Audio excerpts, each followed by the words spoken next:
신앙을 흔드는 요인들이 있어요. 그 중에 하나가 신자들의 고난입니다. 다시 말하면 믿음이 좋은 사람인데 인생이 너무 어렵다. 혹은 주님께 충성하는 사람인데 일이 잘 안 풀린다. 기도하는 사람인데 별로 나아지는 것 같지도 않다. 의롭고 정직하게 살아가는데 사람이 가난하게 산다. 이런 것들을 보면 흔히들 믿음이 약해지기도 하고 혹은 의심이 생기기도 하고 신앙생활을 소홀히 하거나 급기야는 기독교에 등을 돌리기도 합니다. 그런데 사실 좀 더 넓은 시선으로 보면 그 반대의 경우가 훨씬 많습니다.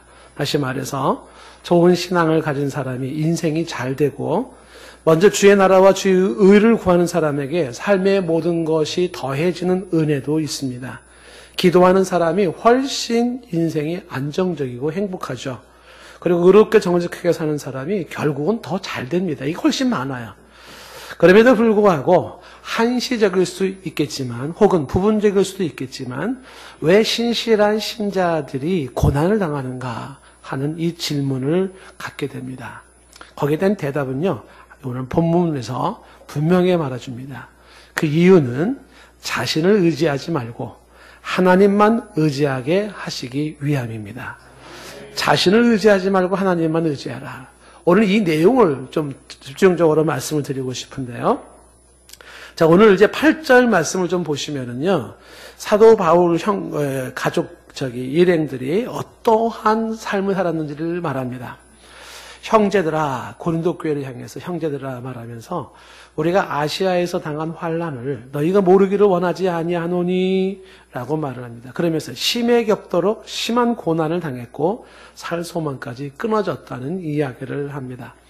아시아에서 당한 환난이라는 것이, 아시아는 지금의 터키를 말하는데 그 터키 어디를 말하는 건지, 그리고 환난이라고 했을 때 그 환난은 어떤 환난인지는 정확하게 알 수가 없습니다. 여러 가지 추론 중에 그러나 가장 많은 지지를 받는 추론이 뭐냐면 그 아시아에서 당한 환난의 그 아시아에 있는 지금의 터키 동부 쪽에 에베소일 거라고 보통은 추정을 합니다. 자, 그렇게 해서 그때 에베소에 있을 때의 사도 바울의 삶은 어땠는지를 한번 우리가 살펴볼 필요가 있고요. 설령 그것이 아니다 하더라도 여기서 강조하는 것은 뭐냐면 어디에서 어떤 환난을 받았냐가 중요한 게 아니라 중요한 거는 뭐냐면 심에 겹도록 심한 고생을 했었다. 살 소망까지 끊어졌던 적이 있었다. 이 부분을 강조하는 거죠. 자, 그러면 어디에서 어떤 환난으로 그렇게 심에 겹도록 심한 고생을 했는지, 살 소망까지 끊어졌는지는 추측을 많이 해볼 수가 있는데, 만약에 에베소에서 있었던 일로 생각한다면 에베소 상황을 한번 보자, 그죠? 그래서 어떤 일이 있었을까? 자, 한번 보시면은요, 이 에베소의 상황은 사도행전 19장 23절에서 24절, 41절까지 나오는 이야기입니다. 잠시 그 사도행전 19장 내용을 잠시 얘기를 하면, 사도 바울이 에베소에 딱 들어갔을 때 사람들은 성령이 뭔지도 몰랐어요. 그래서 예수 그리스도 이름으로 성령이 그들에게 임하는 역사가 일어나고 사도 바울의 앞치마나 손수건으로 귀신을 떠나가고 바울 흉내내면서 예수 이름 말했다가 귀신한테 창피당하는 일도 있었고 막 이런 일이 있던 상황 속에 그 에베소에서 한 사건이 생겼습니다. 그 사건은 뭐냐면 데메드리오라고 하는 당시에 에베소에 아주 갑부가 있었어요. 돈 많은 사장이. 근데 이 사람은 뭘 했냐면 당시에 아데미 여신상을 은으로 만들었습니다. 아데미 여신상 우상을 만들어서 이걸 팔았는데 그게 그 에베소 전역에 아주 불티나게 팔리는 상품이었습니다. 그래서 그 장사로 돈을 많이 번 사람이 데메드리오라는 사람이에요. 그런데 그 데메드리오가 사업에 타격을 받습니다. 이유인즉슨 사도 바울이 그 에베소 와서 사람들에게 선포하죠. 에베소뿐만 아니라 소아시아 전체에 선포하기를 사람의 손으로 만든 건 신이 아닙니다. 진정한 신인 하나님을 소개하고 예수 그리스도를 소개하기 시작할 때 한마디로 장사가 안 되기 시작하는 거죠. 사람들이 우상 사는 게 줄어들기 시작하고 크리스찬으로 돌아서는 사람들이 많이 생겼습니다. 이 사업에 타격을 받은 데메드리오가 야 이거 이렇게 뒀더니 안 되겠다 생각을 해가지고서 당시 직공들을 선동을 했습니다. 뭐라고 선동을 했냐 하면 저 바울이라는 사람이 와가지고 하나님 얘기하고 예수님 얘기하면서 우리의 직업이 천해졌다. 그리고 우리의 아담의 신전이 더럽혀졌다. 이런 식으로 얘기를 한 거예요. 사업이 어려워졌다. 이런 얘기는 안 하고 저 바울 때문에 우리의 직업이 천한 직업이 됐다. 우리의 그 믿고 있는 신앙의 아담의 신전이 더럽혀졌다. 근데 이런 선동의 직공들이, 그 많은 직공들이 그 선동을 당한 겁니다. 그래서 사람들이 일어나기 시작하면서, 흥분하기 시작하면서, 사람들이 소리를 지르면서 에베소시, 서울시로 말한다면 그 에베소시가 전체가 벌컥 뒤집어지는 거예요. 사람들이 소리를 지르기를 위대하다, 크도다, 아담이 신이야 막 이래가면서 머리에 붉은 띠를 띄었는지 안 띄었는지는 모르겠지만 그리고서 막 씩씩거리면서 바울을 죽이려고, 잡아 죽이려고 난리가 났었습니다. 그래서 바울 일행들이 일부가 체포됐어요. 위기에 빠진 겁니다. 그런 상황 속에서 사도 바울이 그 어마어마한 소요 속에 정면으로 나가려고 뛰쳐나가는데 직원들하고 제자들이 바울을 잡은 겁니다. 나가지 말라고. 지금 당신 나갈 상황이 아니라고. 숨 막히는 순간이었었어요. 그래서 바울을 딱 붙잡고 있는 상태에 하나님의 은혜겠죠. 당시 아주 똑똑한 한 관리가, 서기관 한 사람이 등장하면서 사람들을 잠재우기 시작했습니다. 왜 이렇게 소동을 하느냐? 바울이라는 사람이 우리 물건을 훔쳤냐? 바울이라는 사람이 우리에게 뭔가요? 무슨 가해를 했느냐? 만약에 문제가 있다면 법이 있는데 법으로 처리를 해야지. 이런 식으로 소유했다. 그들이 오히려 고소하면 너희들이 당할 텐데. 이런 식으로 설득을 해서 그 사람들의 소유를 잠잠케 한 거예요. 성경에는 그렇게 많은 사람들이 흥분해서 막 씩씩거리고 모였는데 태반이나 절반 이상은 거기에 왜 왔는지도 모른다는 거죠. 우리가 왜 왔지? 옆 사람한테 너 여기 왜 왔니? 그러니까 몰라. 너는 나도 몰라. 그냥 분위기로 청중으로 왔어서 그렇게 이제 데모를 하고 했던 것입니다. 근데 이런 그 데메드리오의 은장색의 소요, 그 에베소의 소요 사건은요, 그 정도의 내용만 봐가지고는 오늘 이야기한 것처럼 심에 겹도록 심한 고난을 당한 것이라고 할 수 있을지, 혹은 살 소망까지 끊어졌다고 말할 수 있을지, 뭐 이런 것들을 추측하기 쉽지는 않아요. 굉장히 곤란했고 참 이렇게 긴장됐었겠구나라는 생각이 들겠지만 그게 사도 바울에게 이렇게까지 치명적이었을까라는 생각은 들죠. 그런데 이 사건 이후에 사도 바울이 그 다음에 사도행전 20장에 가면 에베소 사람들을 밀레도로 불러들입니다. 그리고 그때 그 사도 바울의 이야기를 들어보면 그때의 사도 바울의 이야기 속에 이 에베소의 상황이 훨씬 더 심각했다는 것을 알 수가 있습니다. 뭐라고 얘기를 하냐면 사도행전 20장 17절 말씀에 보시면 바울이 밀레도에서 사람들을 에베소에서 보내와 장로들을 청하죠. 교회 장로들, 에베소에 있는 장로들이 밀레도에 왔습니다. 그리고 이제 18절에 말을 하는 거죠. 뭐라고 말을 하냐면 자신이 아시아에 들어온 첫날부터, 아시아가 아까 말한 터키입니다. 소아시아. 거기에 들어온 첫날부터 지금까지 만 2년, 횟수로 3년인데 내가 항상 여러분 가운데서 어떻게 지냈는지는 여러분도 안다라고 말하면서 어떻게 지냈을까요? 19절 말씀에 곧 모든 겸손과 눈물이며 이렇게. 그동안 살아온 삶이 겸손과 눈물의 삶이에요. 이게 겸손이라는 게 뭐냐면 짓밟히는 삶을 살았다는 거예요. 낮아지고 또 낮아지고 또 낮아지는 삶을 살았고, 눈물이라는 것은 울고 또 울었던 것이 바로 거기서 삶이었어요. 구체적인 내용은 알 수 없지만 지독하게 짓밟히면서 한없이 울어했었던 것이 그 에베소였던 삶. 그걸 너희들이 안다라고 얘기를 하는 거죠. 거기에 플러스 유대인의 관계가 있어서 그 관계로 인한 시험이 너무 컸어요. 근데 그거를 참고 또 참고 그러면서 주를 섬긴 것을 너희가 안다라고 이야기를 합니다. 에베소에서 지냈던 그의 모습을 이렇게 얘기를 하면서 여기에 또 에베소에서 그가 어려웠던 것을 추측할 수 있는 게 하나가 뭐냐면 그 밑으로 쭉 내려가면은 20장 31절 말씀에 그의 목회의 현장을 얘기를 해요. 에베소에서의 목회가 어땠냐 하면 그러므로 여러분이 일깨워 내가 3년이나 밤낮 쉬지 않고 눈물로 각 사람을 훈계하던 것을 기억해달라고 말을 합니다. 3년이나 밤낮 쉬지 않고 눈물로 각 사람을 훈계했어요. 한 사람을 믿음으로 세운다는 게 너무 힘들어요. 특히 그 에베소 사람들은 너무 힘들었던 것 같아요. 고린도 교회 사람들도 힘들지만 지금도 마찬가지일 수 있겠어요. 그러나 그때 당시에 우상 숭배를 가득했던 사람들에게, 그 사람들에게 믿음으로 세우고 하나님 말씀으로 세우는 게 얼마나 힘들었는지 3년 동안 밤낮 울어했었다는 거예요. 그늘에 눈물이 마를 날이 없었어요. 허구한 날. 여러분, 목회를 하거나 사람들을 세울 때 보시면 제일 힘든 게 뭐예요? 진심과 진심이 통하지 않는 겁니다. 아주 답답해요. 그러니까 어떻게 해요? 눈물로 호소를 하는 거예요. 인생은 그런 게 아니라, 신앙생활은 그렇게 하는 게 아니다. 그냥 얘기가 안 되니까 눈물을 쏟으면서 이야기하고 또 얘기하고 이야기 또 이야기하고, 그게 목회의 현장이었다는 거예요. 얼마나 사도 바울의 사역이 힘들었을까 연상이 될 수가 있어요. 그래서 사도 바울의 이때의 모습을 우리가 지난번에 보았던 고린도전서에서는 뭐라고 설명하냐면 이렇게 설명을 했어요. 고린도전서 15장 32절 말씀에 뭐라고 말했습니까? 내가 사람의 방법으로 에베소에서 맹수로 더불어 싸웠다면 내가 무슨 유익이 있으리요? 라는 이야기를 하지 않습니까? 맹수로 싸웠던 에베소 생활을 얘기를 하고 있어요. 원형극장 안에 배고픈 사자나 배고픈 호랑이들을 풀어놓고서 거기에 어떻게 해요? 죄수들을 갖다 놓죠. 크리스찬들을 갖다 놓죠. 그럼 어떻게 돼요? 그 맹수들을 찢어 먹지 않습니까? 살아있는 사람을. 그와 같은 고통을 겪었던 것이 바로 에베소에서의 모습이었다고 얘기를 해요. 그때 사도 바울은 사람의 방법으로 그 상황을 대처하지 않았다는 얘기를 하죠. 왜 사람의 방법으로 하지 않았을까요? 믿음의 사람이었기 때문에 믿음으로 대처한 것이지 사람의 방법으로 대처하지 않았다라고 얘기를 합니다. 자, 이런 상황들을 살펴볼 때에 그가 에베소에서 당한 환난이라고 하는 것이 심해 겹도록 심한 고난, 살소문같이 끊어졌다. 그렇게까지도 못 볼 수도 있을지 모르겠어요. 그런데 이 사도 바울의 삶이라고 하는 것 자체가 보면은 참 구구절절하게 가슴 아픈 삶을 살았던 게 사도 바울의 모습이에요. 결코 삶이 아름답지는 않아요. 그의 삶을 이렇게 축소해서 요약해서 얘기하죠. 고린도후서 11장 23절에서 뭐라고 말합니까?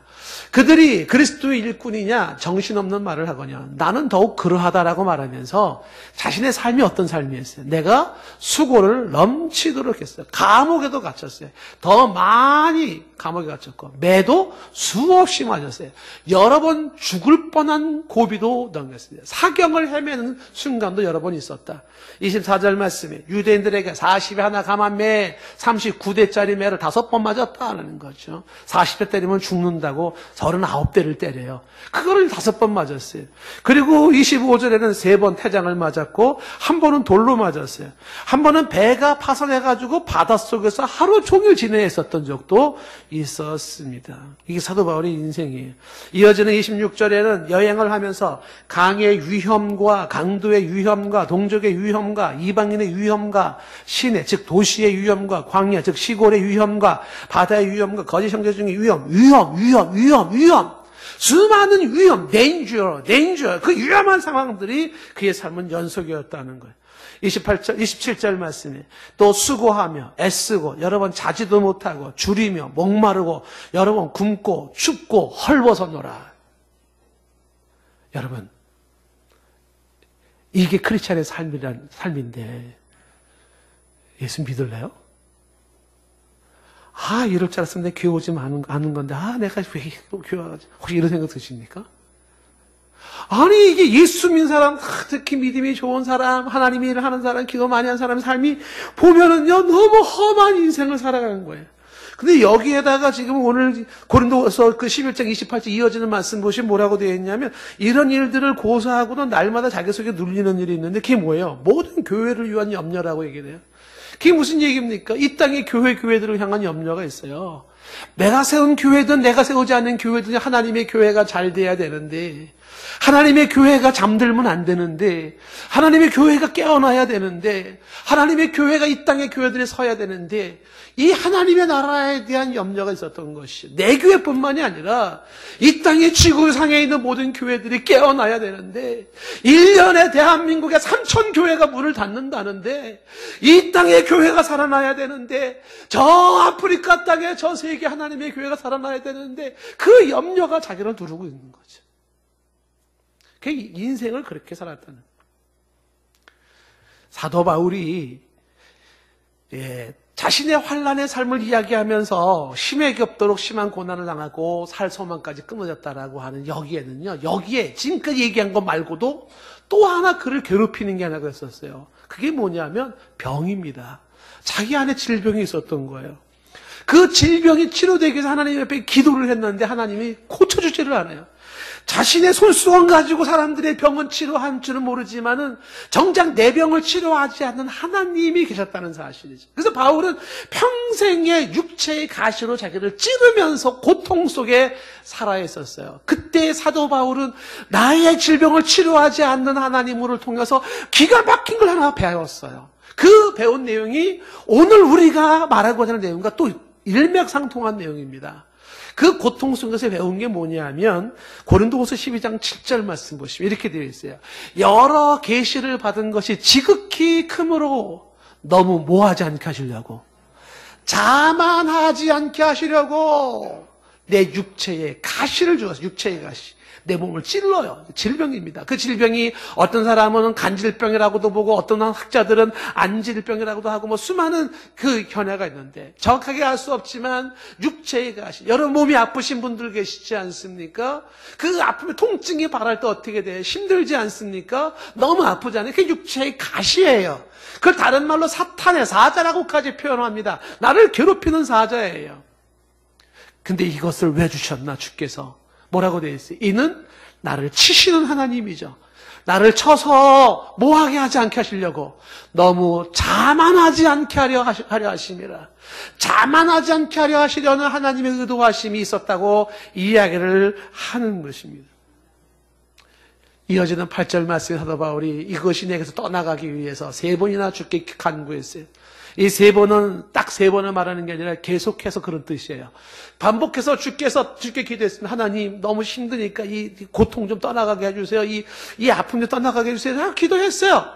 근데 하나님은 응답하지 않아요. 이어지는 9절 말씀에 말하기를 이렇게 말하죠. 나에게 이르시기를, 하나님은 응답하시기를 이렇게 응답했습니다. 내 은혜가 내게 족하다. 할 말이 없어요. 하나님 너무 힘들어요. 인생이 너무 힘들고 육체가 너무 힘들어요. 이것 좀 바꿔주시고 고쳐주세요. 그랬더니 하나님 하시는 말씀이 내 은혜가 내게 좋게, 이렇게 말씀하시는 거예요. 그러면서 이어지는 말씀이 내 능력이 약한 데서 온전해진다는 아주 이상야릇한 이야기를 합니다. 내 능력, 하나님의 능력이 약한 데서 온전해진다고요? 하나님의 능력은 강한 사람한테서 나타나는 게 아니라 약한 사람한테서 하나님의 능력이 나타난다는 이 오묘한 이야기가 뭔가? 계속해서 보시면 그러므로 도리어 내가 크게 기뻐한다는 거예요. 자신의 그 억눌리고 그 고난의 삶을 기뻐한다는 거. 이유는 나의 여러 약한 것들에 대해 자랑까지 하는데 이것은 그리스도의 능력이 내게 머물게 하려 함이라. 사도 바울이 인생 속에 발견한 게 뭐냐 하면 인생의 한계를 느끼고 고통 속에 오직 하나님의 은혜가 없이는 살 수 없다며 하나님 앞에 무릎 꿇는 자들만이 경험할 수 있는 하나님의 능력이 있다는 거예요. 지난주에 우리가 보았던 오직 고난 속에서만 경험될 수 있는 하나님의 위로가 있듯이 하나님의 능력은 누구한테 있냐면 나 잘났거든요, 나 살만하거든요, 나 괜찮거든요, 이런 사람이 아니라 하나님이 없으면 못 살아요, 하나님이 내게 마지막이에요, 이렇게 말하면서 하나님 앞에 무릎 뚝 꿇고 항복선언 하면서 주님 날 도와주셔야 된다고 말하는 사람에게 하나님의 능력이 그에게 임해서 그 사람은 내 힘으로 살아가는 인생이 아니라 하나님의 능력으로 살아가는 인생이 되는 것을 배웠다는 거예요. 크리스찬들에게 주어진 고난의 의미 중에 하나예요. 그래서 고린도후서 12장 이어지는 10절 말씀에 그는 아주 유명한 얘기를 하죠. 그러므로 내가 그리스도를 위하여 약한 것들과 능욕과 궁핍과 박해와 곤고를 기뻐하노니. 우리가 봤을 땐 예수 믿는 사람이 왜 저렇게 산대? 예수 믿는 사람이 왜 저렇게 일이 안 풀린대? 예수 믿는 사람이 저렇게 왜 기도하는 사람이 왜 저렇대? 수많은 이야기로 믿음이 약해지고 흔들리고 떠나가고 기독교를 떠나가는 사람이 있지만 이게 나는 기쁨이라고 이야기를 하는 이 사도 바울의 비밀은 그 다음에 이렇게 말하고 있죠. 한번 따라해 보세요. 내가 약한 그때의 강함이라. 여러분, 오늘 이 이야기가 이 부분을 강조하고 싶은 거예요. 내가 약할 그때가 강함이에요. 내가 이렇게 짓눌리고 억압하고 고통하고 병이 치료받지 못하고 그래서 하나님 앞에 매달리고 하나님 앞에 간구하고 하나님을 의지하고 했을 그때가 내가 제일 강한 때예요. 왜냐하면 내 힘으로 살아가는 인생이 아니라 하나님이 붙잡아 주시는 힘으로 하나님이 부으시는 능력으로 살아가는 자이기 때문에 그런 거지. 누가 강한 자이냐? 자기 힘으로 살아가는 자가 아니라 하나님의 힘으로 살아가는 자가 진짜 강한 자라는 거예요. 오늘 8절 말씀에 사도 바울이 아시아에서 당한 환난을 이야기하면서 이걸 너희들이 모르기를 원치 않는다고 말하면서 그 상황이 심에 겹도록 심한 고난을 당했다고 얘기를 해요. 이 심에 겹도록이라는 이 표현이 뭐냐면 큰 압력 아래 눌려서 그것을 견딜 만한 나의 능력의 한계를 뛰어넘은 이런 거예요. 비유적으로 얘기한다 그러면 바다에 떠있는 배에 너무 많은 짐을 실어서 그 무게를 이기지 못하고 배가 가라앉는 상황을 말하고 있는 겁니다. 심에 겹도록 내가 감당할 수 없을 정도로 내가 견딜 수 없을 정도로 내가 더 이상의 버팅길 수 있지 못할 정도로 많은 압력이 나를 누르고 있는 게 심에 겹도록 심한 고난을 당한 거예요. 그게 어느 정도였냐면 살 소망까지 끊어졌다라고 얘기해요. 살 소망이 끊어졌다. 죽음의 문턱까지 간 거예요. 절망 상태를 말한 겁니다. 그래서 이 내용을 이어지는 9절 말씀에 한 문장으로 말하기를 뭐라고 말하냐면 우리가 사형 선고를 받은 줄 알았다. 사형 선고라는 표현을 말하고 있는 거지. 여러분 법원에서 판사가 사형을 언도해서 사형받은 사형수의 그 모습처럼 혹은 질병 속에 병원에 갔더니 의사 선생님이 고개를 흔들면서 못 고칩니다. 살면 이제 한 6개월 살겠습니다. 이런 식으로 얘기하는 것처럼 사형 선고를 받아서 더 이상의 가능성도 없고 아무런 희망도 보이지 않는 먹구름이 가득 끼어있는 오직 죽음의 그날을 카운트하고 있는 그 모습이 사형 선고를 받은 거예요. 왜 이런 일이 있을까? 좀 9절에 좀 전에 우리가 보았던 말씀과 같은 말씀이죠. 이는 우리로 자기를 의지하지 말고 오직 죽은 자를 다시 살리시는 하나님만 의지하게 하심이라. 인생의 사형 선고, 인생의 심에 겹도록 심한 고난, 인생에 아무런 살 소망이 없는 그 상황, 그 상황이 그 모습이 뭐 때문이라고요? 자기를 의지하지 말고 죽은 자를 다시 살리시는 하나님만 의지하게 하심이라. 여러분 이 내용은요 이틀이고 3일이고 1년이고 2년이고 얘기를 해야 될 내용들이에요. 이게 단순한 내용이 아닙니다. 왜 그러냐면요 이게 오늘날의 인류의 역사 문제까지 이게 거론될 수가 있어요. 무슨 얘기냐면 인생이 자기를 의지하는 인생이 있고 하나님을 의지하는 인생이 있어요. 사람을 의지하는 인생이 있고 그리고 하나님을 의지하는 인생이 있는데 이게 오늘날의 역사와 현실 속에 주어지는 중요한 문제예요. 이 조금 거창한 얘기로 좀 확대돼서 얘기를 하면 단적인 예로 얘기를 하면 요번에 이제 우리 아들이 졸업한 학교에 그 필라델피아에 보면은 웨스트민스터라고 하는 신학대학원이 있어요. 거기 제가 다녀왔습니다. 일부러 다녀왔죠. 거기 가면은 저는 그 학교가 왜 생겼냐면 미국의 아주 유명한 대학 중에 하나가 있어요. 프린스턴 대학이라고 유명하죠. 동부에. 그 프린스턴 대학이 하나님의 기도와 은혜 속에 세워진 그런 아주 좋은 대학이었는데 학교가 커지기 시작하고 수많이 똑똑한 사람들이 많이 들어오기 시작하면서 그 프린스턴 대학의 한마디로 말해서 하나님을 의지하는 대학이 아니라 사람을 의지하는 대학으로 바뀌어버린 거예요. 이걸 조금 더 어려운 용어로 신본주의를 벗어버리고 인본주의가 정착되기 시작을 하는 거예요. 그때 거기에 양심을 가지고 있는 메이천이라는 교수가 얘기를 한 거죠. 이런 건 아니다.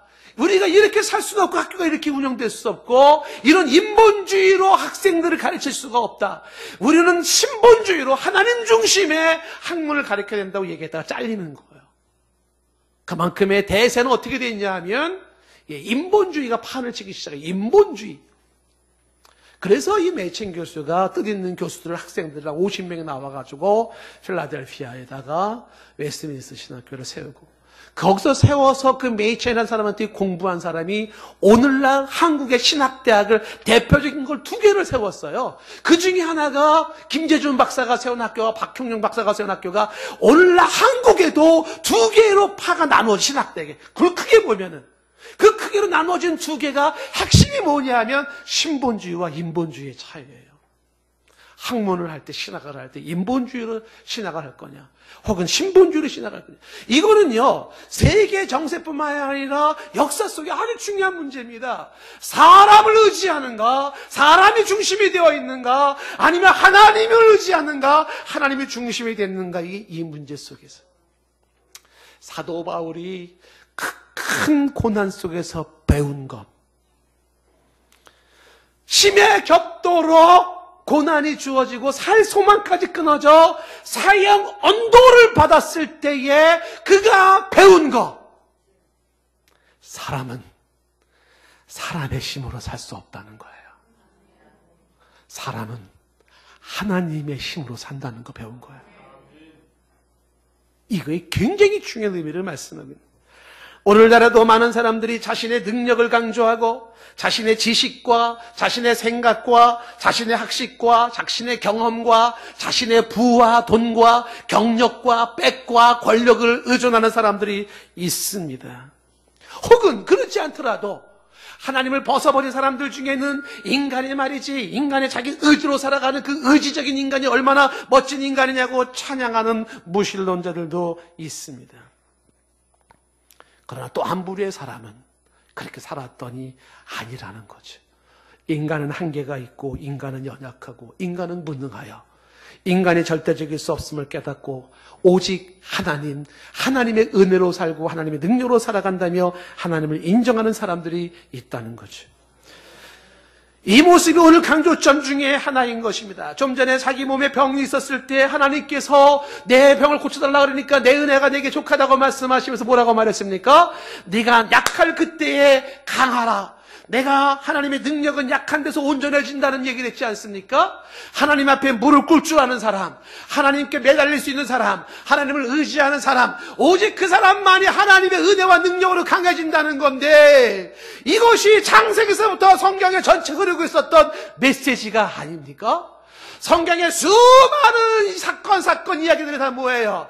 이웃나라 애굽을 의지하고 바벨론을 의지하고 아수르를 의지하고 똑똑함을 의지하고 잘남을 의지하고 사람들을 의지했었던 모든 것들은 한결같이 타락하고 망하고 말았지만 그 과정 속에서도 하나님 바라보고 하나님 의지하고 하나님을 신뢰했던 사람들에게 여호와 하나님께서 전쟁을 승하게 하시고 만나와 메추라기 뿐만 아니라 이 땅에 가뭄을 면하게 해주시고 재앙을 면하게 해주시고 수많은 역사가 하나님 은혜 속에 살아갔다는 게 성경의 증언이 아니냐는 거지.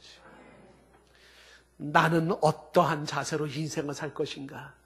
내 지식을 생각하고 나를 의지하는 살아가는 삶입니까? 아니면 하나님을 의지하고 하나님을 신뢰하며 살아가는 삶입니까? 이 문제지. 단적인 예로 히스기야라는 사람이 등장되는데 성경에 이 히스기야 왕이 있었을 때 아수르의 고민이 뭐냐면 이 아수르, 지금의 시리아 내전이 있는 그쪽을 중심으로 해서 아수르 제국이 굉장히 컸지 않습니까? 니느웨라고 하는 그 수도를 가지고 있는 그 아수르가 온 나라를 점령하고 들어가는데 이 손톱만한 유다를 이기지를 못해요. 북이스라엘까지는 멸망시켰지만 남유다를 멸망시키지 못해요. 고민하다가 선택한 게 뭐냐 하면 회유책입니다. 그래서 아수르에서 군사장관이었던 랍사게를 보내가지고서 회유책을 쓰는데 이 사람의 회유책이 얼마나 말이 그럴듯한지 모릅니다. 뭐라고 얘기를 하냐면 이렇게 히스기야를 설득시킵니다. 예를 들면 한번 성경을 보시면 이런 말이 나와요. 이사야서 36장 6절 말씀에 보면 이런 말이죠. 보라, 내가 애굽을 믿는도다. 당시에는 아수르가 아니면 애굽이에요. 그게 애굽을 의지하는구나. 그래서 뭐라고 말하냐, 그것은 상한 갈대 지팡이와 같아서 사람이 그것을 의지하면 손에 찔린다라고 얘기를 하는 거죠. 여러분, 네가 믿고 있는 게 뭐냐? 네가 의지하는 게 뭐냐? 그거 상한 지팡이 아니야? 썩은 지팡이 아니야? 라고 얘기를 하는 거예요. 비록 랍사기가 하는 말이지만 우리가 귀담아 들을 필요가 있어요. 여러분, 내가 믿고 의지하고 있는 그거 썩은 지팡이 아닙니까? 내가 기대하고 있는 그거 상한 갈대 지팡이 아니야? 붙잡으면 팍 넘어지는 거? 오히려 손을 찔리게 만드는 것. 부질없는 것들을 의지하고 있어요. 내가 붙잡고 있는 것이 결정적으로 나를 보존할 수 있는 것이 아닌데 그걸 의지하고 있는 것이죠. 이렇게 설득을 하는 거죠. 그러면서 그 애굽을 의지하는 거는 바보 같은 짓이야. 이렇게 설득을 해요. 그리고 7절 말씀에서 또 하나 설득하는 게 하나님 의지하지. 여호와 하나님을 신뢰하지. 그것도 별 볼 일 없어. 봐. 지금 이스라엘도 하나님의 선택한 나라라고 하지만 누구한테 졌어요? 아수르한테 먹혔잖아. 이런 논리를 이제 가지고 있는 것이죠. 예? 가지고 있는 것이. 물론 이제 그 시스기야 이후에 북이스라엘이 멸망을 하지만 그러니까 진짜 승승장구 패전을 모르는 아수르를 의지하는 게 제대로 된 게 아니냐. 이 문제를 히스기야의 믿음을 흔드는 거죠. 히스기야 왕이 정말 내가 뭘 의지하고 지금 살아야 되는가? 지금 아수르를 의지해야 될까? 아니면 그래도 고지식하게 하나님을 의지하며 살아가야 될까? 이 고민을 주고 있는 것입니다. 이 랍삭의 질문은 이런 거죠. 뭘 의지하느냐?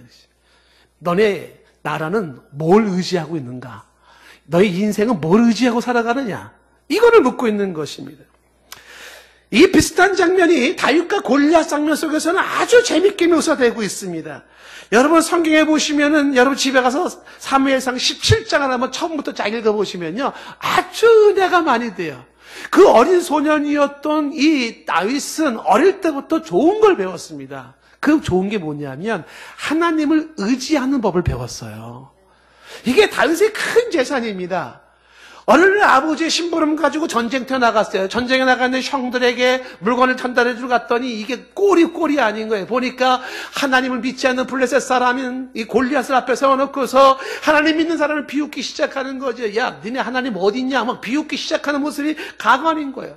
그리고 저 블레셋은 골리앗을 중심으로 막 그냥 의기가 충전되어 있는데 앞에 서 있는 이스라엘 사람들은 사울왕을 중심으로 벌벌 떨고 있어요. 쪼잔하게 그지 없어요. 지켜보고 있던 이 다윗이 말하지 않습니까? 아니 저 사람들 대체 누군데 하나님의 신을 모욕을 하는가? 전쟁터에 나갈 사람이 없는 거예요. 그래서 다윗이 내가 가서 싸우겠다 그러니까 형이 혼내키는데 너 양들 어떻게 하고 왔어? 들판에 양들 어떻게 하고 왔어? 조그만 게 와가 전쟁 구경하러 온 거야. 막 혼을 낸 거야. 이 형하고 싸울 문제가 아니에요. 저건 내가 쳐부시겠다. 이 귀가 사울 왕에게 들어가 사울을 만났더니 사울이 야 너는 아직 어린데 다윗과 싸우겠냐? 걱정하지 말라는 거죠. 제가 싸우겠다는 거예요. 하도 의기가 충전해서 갑옷을 입혀놨더니 갑옷을 입은 다윗이 갑옷이 불편해. 갑옷 벗어다녀. 그리고 평상복을 입고 돌멩이 5개 들고 그리고 나가니까 골리앗이 보니까 웃기는 겁니다. 용모도 예쁘장하게 생긴 꽃미남이 어린애가 싸우겠다고 그리고 씩씩거리고 나온 거예요. 골리앗은 키가 거의 3m가 되거든요. 어머 2m가 홀로. 그런 장군이 꼬맹이가 돌멩이 들고 덤벼 오니까 얼마나 기가 막히겠어요. 그때 이 다윗이 이렇게 골리앗에게 이야기를 합니다. 뭐라고 얘기를 하냐면 사무엘상 17장 45절 말씀 들어보세요. 다윗이 블레셋 사람에게 이르되 너는 칼과 창과 단창으로 내게 나아오거니와 나는 만군의 여호와의 이름 곧 네가 모욕하는 이스라엘 군대의 하나님의 이름으로 내게 나아가노라. 이어지는 46절 오늘 여호와께서 너를 내 손에서 넘기시리니 내가 너를 쳐서 내 목을 베고 이스라엘 군대의 시체를 오늘 공중에 세워 땅에 들짐승에게 주어 온 땅으로 이스라엘의 하나님이 계신 줄을 알게 하겠고 그 다음에 이어지는 47절 말씀이 이렇게 말하죠. 여러분이 다윗의 심정으로 한번 읽어보십시다. 시작. 또 여호와의 구원하시니 칼과 창에 있지 아니함 이 무리에게 알게 하리라. 전쟁은 여호와께 속한 것인지 그가 너희를 우리의 손에 넘기시.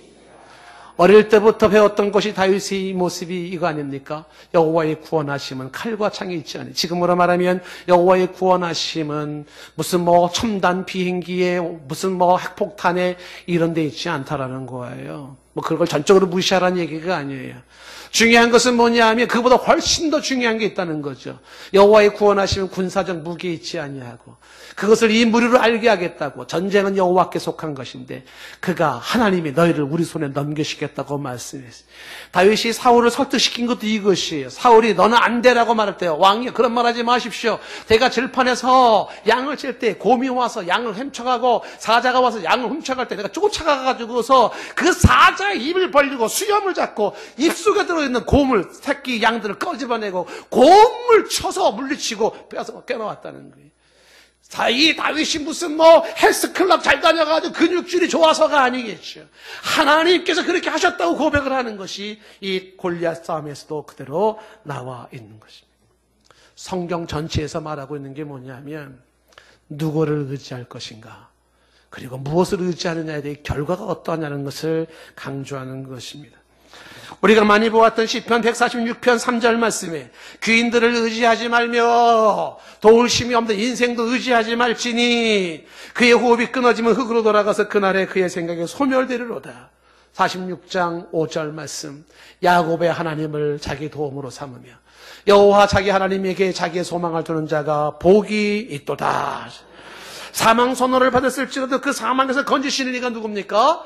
저희 죽은 자를 다시 살리시는 하나님이. 그래서 오늘 말씀에 10절 말씀에 말하기를 그가 이같이 큰 사망에서 우리를 건지셨고 큰 사망에서 우리를 건지셨고 또 건지실 것이며 이후에도 건지시기를 그에게 바라노라. 이 믿음이죠. 건지시는 이 하나님이시고 건지시고 계시는 이가 하나님이시고 앞으로 건지실 이가 하나님이시니 하나님을 의지한다는 거예요. 그래서 하나님을 의지하는 사람이 나타난 현상 중에 하나가 이어지는 11절 기도예요. 기도. 너희도 우리를 위하여 간구함으로 도우라 라고 얘기하는 거죠. 왜 간구함으로 도우라고 말합니까? 기도를 통하여 하나님이 일하게 만드는 거예요. 누가 기도하는 줄 아시겠습니까? 하나님을 의지하는 사람이 기도하는 거예요. 누가 기도하지 않는 사람입니까? 하나님을 의지하지 않는 사람은 기도하지 않는 거예요. 아직도 내 힘으로 살만하고 내 능력으로 살만하고 아직도 내 지혜로 살만하고 나는 믿는 구석이 있고 먹을만 하고 쓸만하지요. 기도 안 합니다. 그런데 내 힘으로 살 수 없고 내 능력으로 살 수 없는 어떤 한계 상황, 지금 성경에 말한 것처럼 살 소망이 끊어지고 힘에 겨운 고난을 당하고 사형 선고를 받아서 인간의 힘으로 어찌할 수 없는 극한 상황에 도달한 사람은 하나님 앞에 기도하지 않을 수가 없을 거예요. 결사적으로 믿음 가지고 기도하지 않을 수가 없을 겁니다.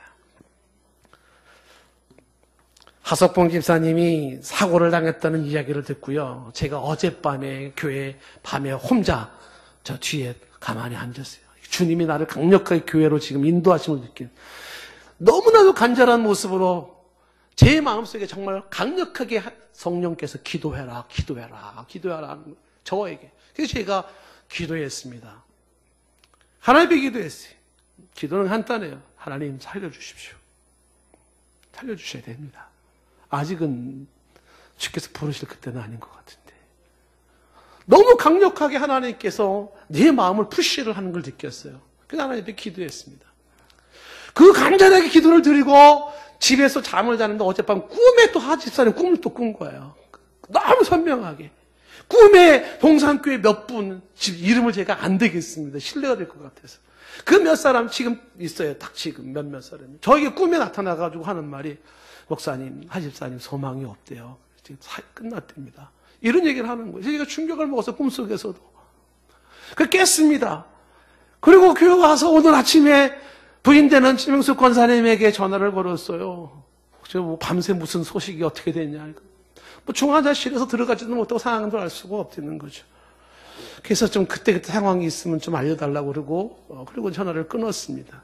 그리고 일부 예배 드리기 전에 최명숙 권사님이 전화를 한 거예요. 전화를 받는데 가슴이 떨려, 진짜로.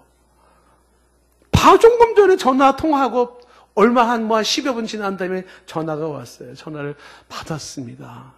최기 권사님이 하는 말이 의사를 만났는데 하집사님이 손, 발을 움직인다는 거예요. 손발을 움직인다는데 왜 이렇게 고맙고 감사해요? 아직도 몸 전체적으로는 정상이 아닌데 손발을 움직인다니 죽진 않았다는 거 아니겠어요? 그래서 감사하다고 그랬어요. 정말 고난 중에 만난 하나님이시죠. 제가 이 상황 속에서 경험된 게 이거예요. 고린도후서 1장 11절 말씀이 이런 말이잖아요.